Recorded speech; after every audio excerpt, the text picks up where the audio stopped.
0% thumbs in the middle, only 9.4% thumbs down, and an overwhelming 90.6% thumbs up. And for all the criticism, because I've heard so many people online and in my real life, my wrestling friends, who would tell me, oh, the King of the Mountain match is just stupid. Well, the X Division one, it won the match of the night. And the Heavyweight King of the Mountain match, it came in second. Now, the worst match polls, well, it was the ladies, but whatever.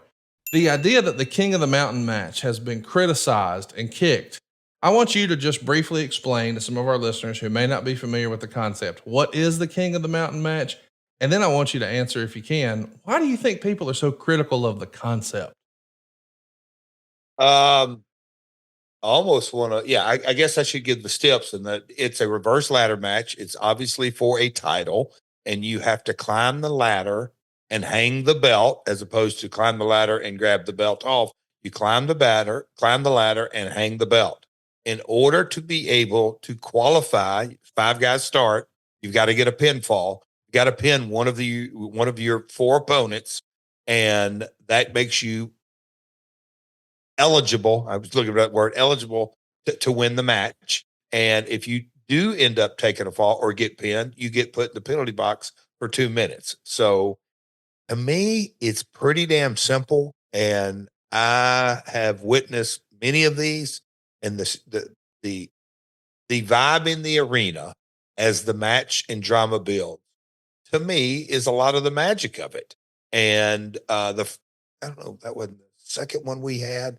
We did one where we screwed Christian out of the title. People were, anyway, we've had some really, it's good storytelling. Why is it criticized? In my opinion, I think, and didn't WWE just bring back some kind of variation or something like this? I just think a narrative gets started. We just talked about the online, like that guy jumped another guy, and I would be willing to bet that Michael Cole, not the announcer, but Michael Judas, I bet he didn't read the message board until somebody tipped him off about it. So it's that narrative getting, he said, she said, and built, and this and that, and this and that. The reality is the very small sample of these thumbs up or thumbs down. I think it totals in this particular pay-per-view 100. So I don't know, even if it did 30,000 buys or 40,000 or 20,000, that fraction or percentage of thumbs up, thumbs down, is it really reflective? I don't know. I'm not here to debate that. But the narrative on the King of the Mountain match came out pretty quick of, oh, that's too hard to understand. And I'm thinking, A, have you watched even one of them? And B, if you did watch it, tell me why it was hard to understand, because I was very open and very candid in the creative rooms before we ever had the first one.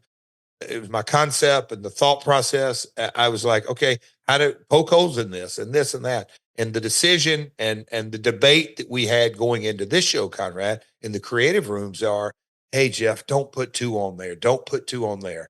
I'm like, I hear you, but it's Slammiversary. We've only had one for the last couple of years. How do we make this special? We definitely have to give the heavyweights a much heavier story. It's got to be storyline driven. You have AJ Styles in the match, which takes things to a whole nother level.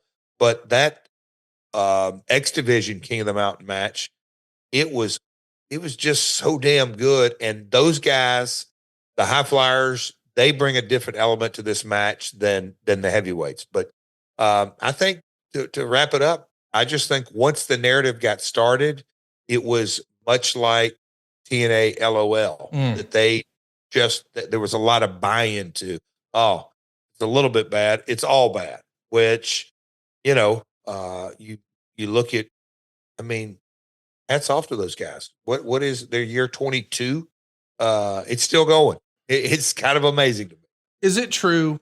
Now, this is a personal question. Can I ask you a personal question here on the program? Are you going to talk about my private parts, deodorant and all that? No, I'm not going to talk about deodorant. No, we're done with that. Okay. We're not going to talk about Cassio's issues. Nope, no more doo-doo talk. Hey, let's talk about the show. We've got what looks like 6 or 7,000 people in the building. Your production team, Keith Mitchell, was working overtime, and this thing looked huge. And they're super hot, and they're loving old stars like Sting and Foley, but they're also loving the quote unquote homegrown talent like AJ Styles and Beer Money. They're also into the Machine Guns and Rhino because, well, we're in their backyard. I mean, we're not too far from Detroit here. But Meltzer would say it's more of an illusion.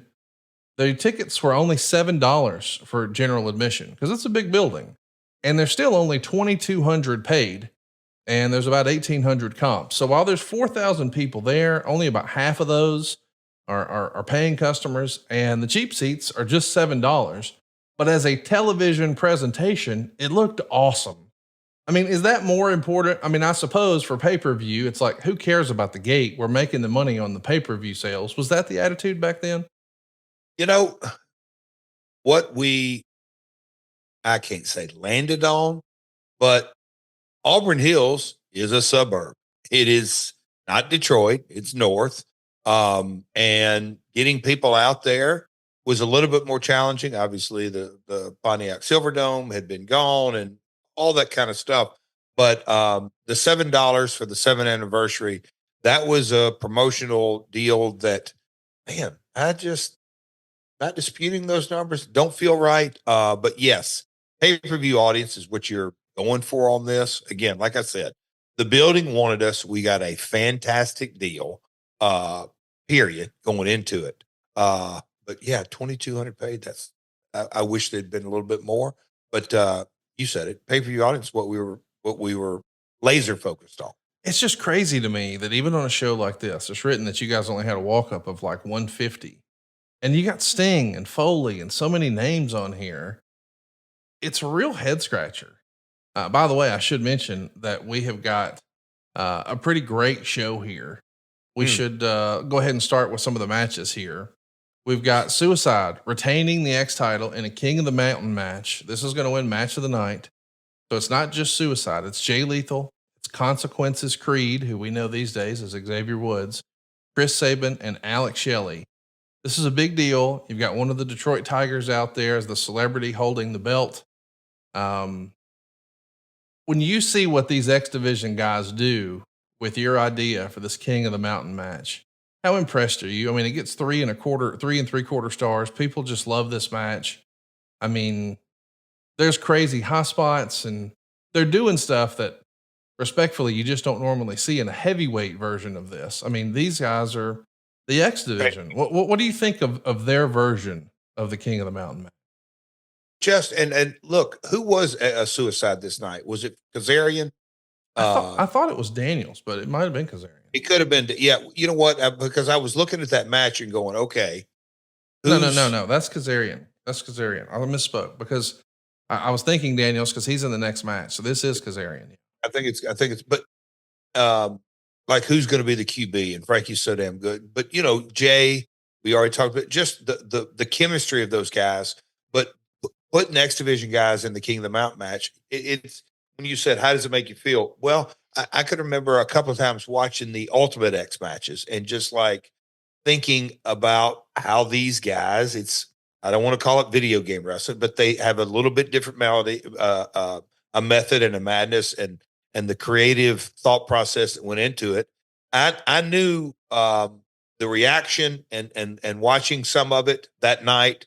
I remember we watched this match back at the offices either a week later or something like that because I kind of wanted to watch it all put together. They're just is damn good. And going back to, oh man, you don't understand it.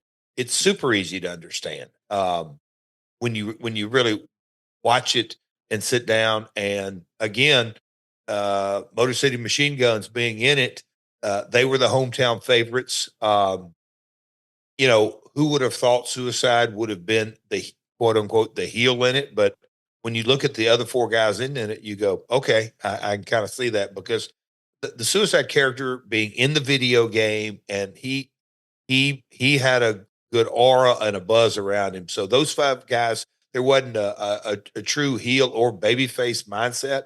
But again, they tore the house down. Go back and watch it.